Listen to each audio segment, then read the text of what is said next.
Planning and Zoning Committee meeting for today, April 2nd. Quickly through the attendance, we have Councilmember Gamble present, Allen present, Cap present, Cortez present, Horton present, Coopin present, Parker present, Rutherford present, Vo present, and Welch present. I have everyone. Thank you all for being here. We do not have anyone signed up for public comment, and with confirmation in the back of no one signed up for public comment, we will move forward with the agenda. Starting with the consent agenda. I will read the items on the consent agenda. If a number needs to be pulled off, please notify us and we will pull it off the consent agenda before I read off the captions. For the consent agenda, starting with number 2 on your agenda, RS 2024-331, 332, 333, 335, 345, 348, 349, and 350. Bills on second reading on consent include Bill 2024-296, 297, 298, 299, and 300. Is there anything that needs to be pulled off the consent agenda? Shh. All right, with nothing that needs to be pulled off, we will move on with the captions. Starting with RS 2024-331, Porterfield, Gamble, Welch, Coopin. Approves the Second Amendment to a grant contract for constructing affordable housing approved by RS 2021-936 between the Metropolitan Housing Trust Fund Commission and Habitat for Humanity of Greater Nashville. RS 2024-332, Porterfield, Gamble, Welch, and Coopin. Approves a First Amendment to 4 grant contracts for constructing affordable housing approved by RS 2022-1443 between the Metropolitan Housing Trust Fund Commission and certain nonprofit organizations.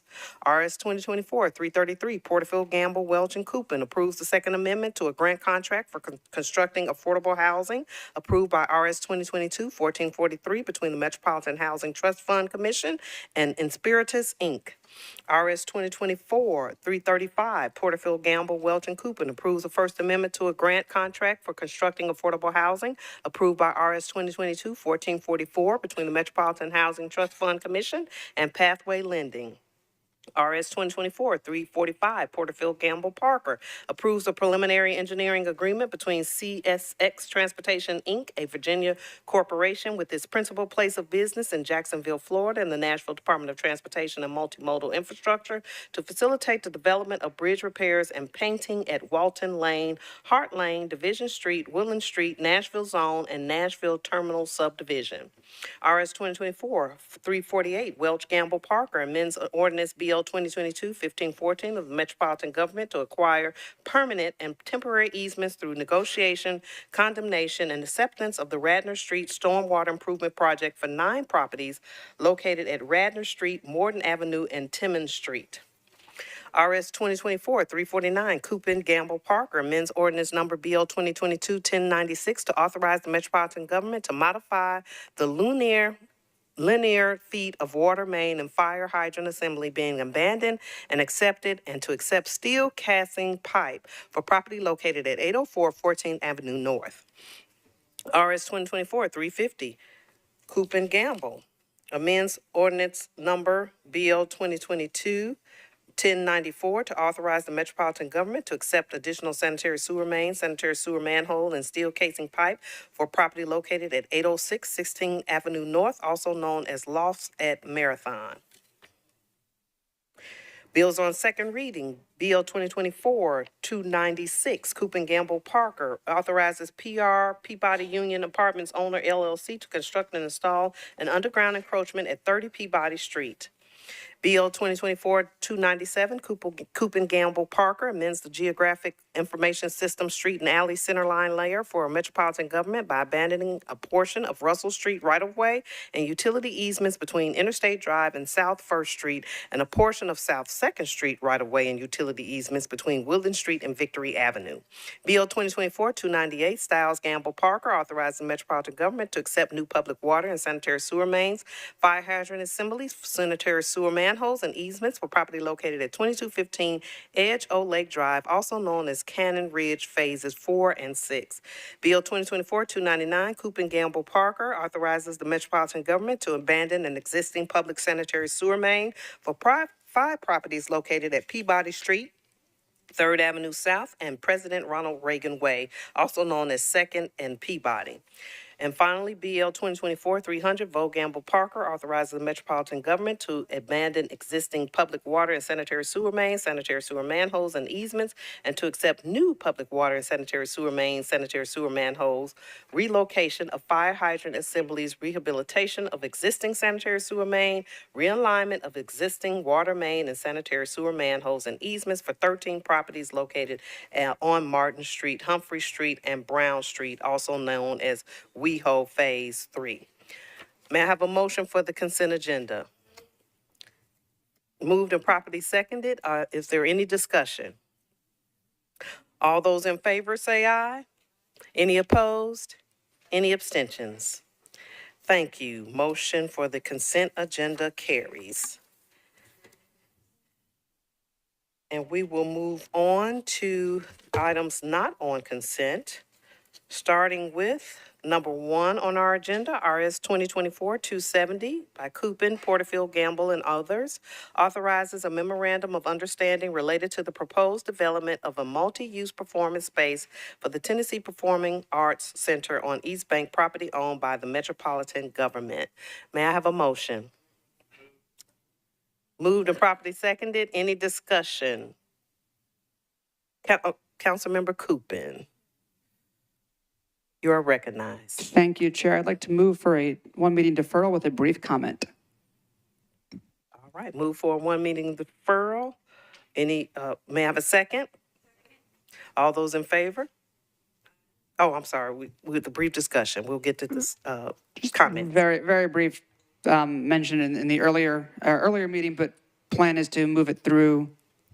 Sorry, I apologize. Can I walk back the 1-meeting deferral? I meant to move the deferral on the floor tomorrow. Sorry, I'm trying to keep track of all these.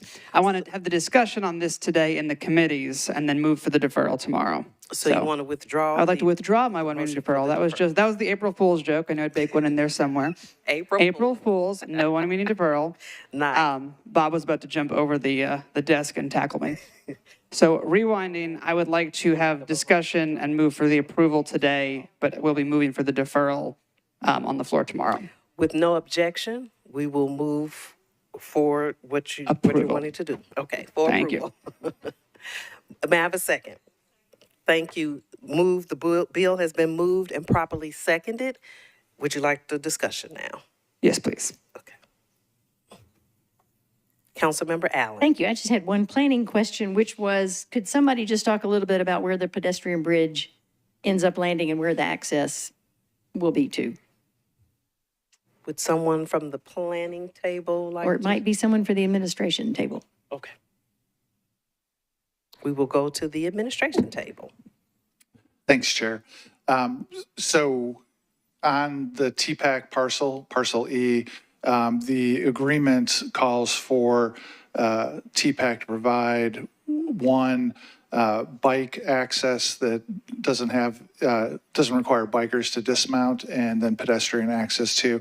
And there's some degree of height. I think it's 35, 40 feet from the pedestrian bridge down to the surface level, depending where on the pedestrian bridge it is. And the exact engineering and designing of that is still work in progress, but there's a commitment in the MOU for that to be provided. And is it like on the TPAC roof? Did I remember that right? Well, so TPAC is going to be having some of their back of house facilities underneath the pedestrian bridge. And so it's not, I don't think about it as on its roof. For people who are on the pedestrian bridge experiencing it, TPAC will definitely come above the pedestrian bridge, and they'll be passing a large facility. However, below the pedestrian bridge will be some of the back of house function. The idea is ultimately to have an alleyway underneath the pedestrian bridge, which will serve both the TPAC parcel and the Fallon parcel on the other side of the pedestrian bridge. And so there will be, the business that we don't necessarily want out on the street will be taken care of underneath the pedestrian bridge. And then some of the additional nuances, the agreement will require that, because we're talking about such a long period of time, 99 years for Fallon, 95 years for TPAC. The engineering objective will be to make it so either the bridge or the building could be removed if it needed to be replaced after useful life. So it's not really on the roof, but there will be some back of house functions for TPAC underneath the pedestrian bridge. Thank you. Any further questions or discussion? All right, Councilmember Coopin. I'd like to continue my motion for approval. Move for approval. May I have a second? Moved and properly seconded. Any further discussion? All those in favor? Any opposed? Any abstentions? Thank you. Motion carries. Moving on to number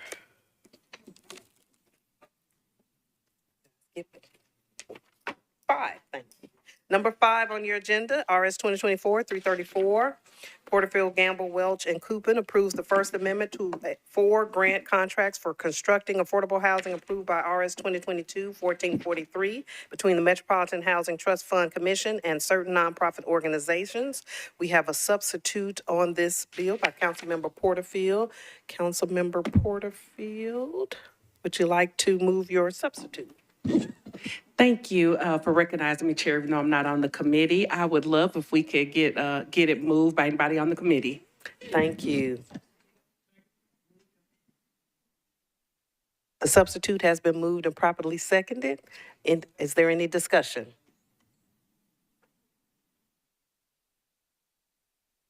Would you like to describe what your substitute does, Councilmember Porterfield? Thank you, Madam Chair. I would love to defer to Director Darby. Director Darby.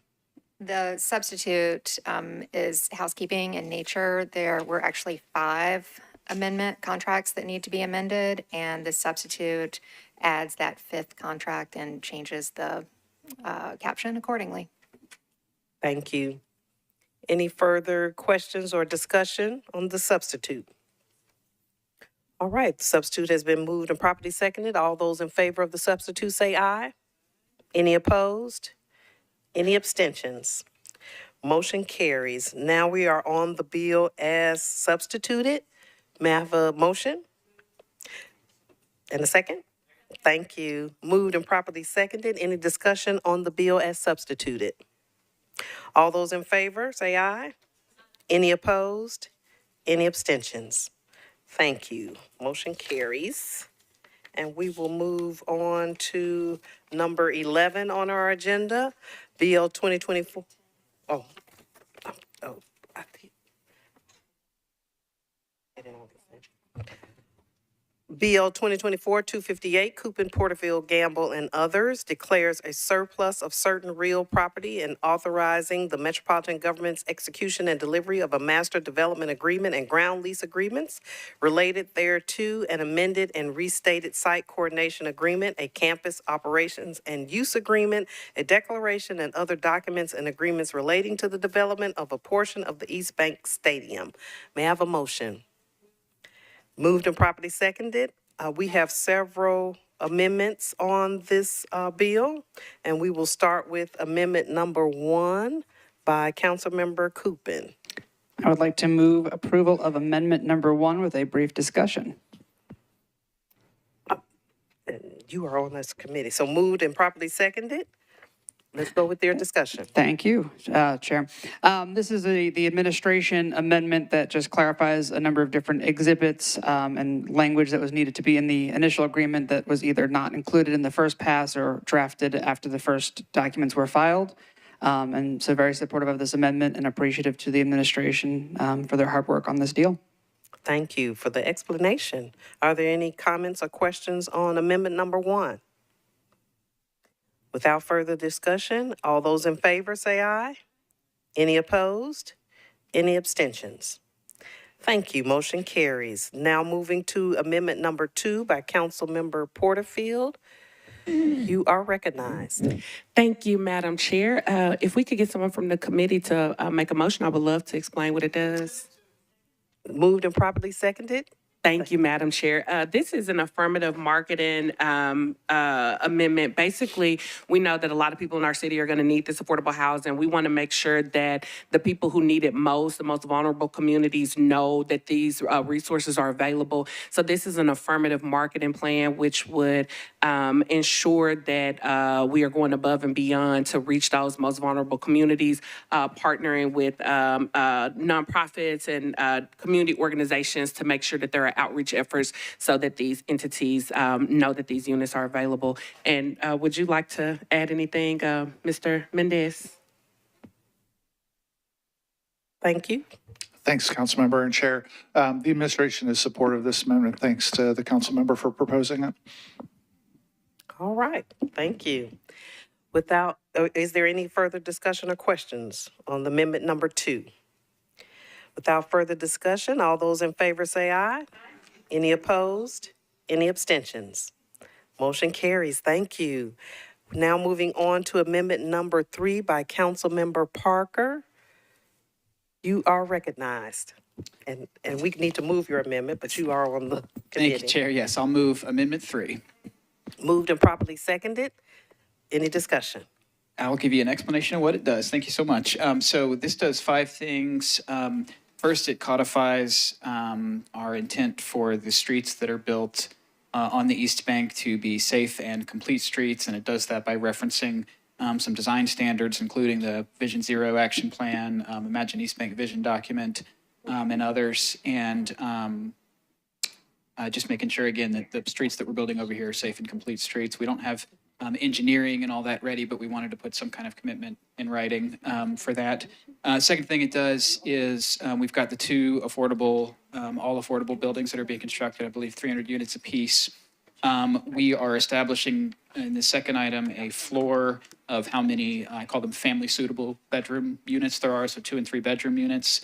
Initially, I had asked for a much higher number than this, but what folks ended up being comfortable with was 15% of the units in those 2 buildings being those family suitable 2 and 3 bedroom units. And that doesn't mean that there won't be more than 15%. And I think that we've, I trust that the affordable housing team working on this development is going to be pushing to up that number higher than 15%. But 15% is the floor that all the parties were comfortable with putting in this agreement. Third thing it does, in the workforce development portion of the agreement, it specified one specific certification for our workforce development program, and that's the NCCER Quarter certification, which I'm sure is a great thing. But that's a different certification than a lot of our training programs use, including Music City Construction Careers, which now has a pilot program at Maplewood High School that we are very excited about. I got to visit them for the launch of that. It's extremely cool. Anyway, we're changing the language from one specific certification to any state and or federally registered apprenticeship or job training program. A couple of small, 2 more things on the on kind of ensuring that we have a broad subcontractor pool and participation for folks that have historically been excluded. We want to make sure there's a level playing field. So we've asked Fallon to take into consideration applicable healthcare coverage and associated cost for workers from these folks that are bidding on the work. And lastly, there's an agreement that workers will be appropriately classified as employees or independent contractors in accordance with all applicable laws and not misclassified to undermine paying an hourly wage equal to or higher than the living wage in Nashville as updated each year. So those are the 5 things that this amendment does. I believe the administration is supportive of this. Do you have any comment on it, Mr. Mendez? Okay. I'm happy to answer any questions from committee members if there are any. Thank you, and thank you for your very detailed and comprehensive amendment to add some improvements to the bill. Is there any further discussion or comments on amendment number 3? All right, without further discussion, all those in favor say aye. Aye. Any opposed? Any abstentions? Motion carries. Thank you.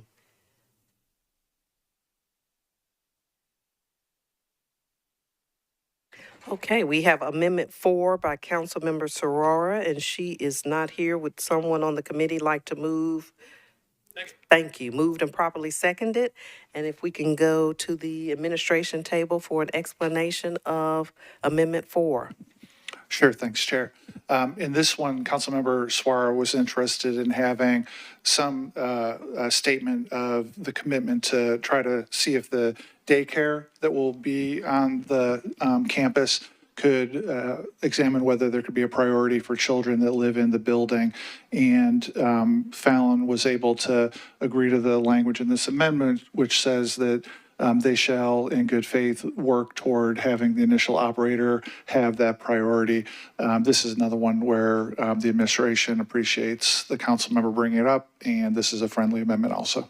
Thank you. All right. Great explanation of Amendment 4. Is there further discussion or any other questions on Amendment 4?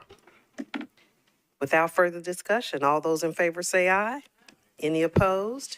Any abstentions? Motion carries. Now, we are back on the bill by Councilmember Coopin as amended with number 1, 2, 3, and 4. You need a mic on. There you go. I would like to move the bill as amended, please. Moved and properly seconded. Any further discussion? All those in favor say aye. Any opposed? Any abstentions? Wonderful. Bill has been approved as amended. And moving on, I think that's the last one. That's it. All right. Thank you all so much for being here today and for your attention. Meeting adjourned.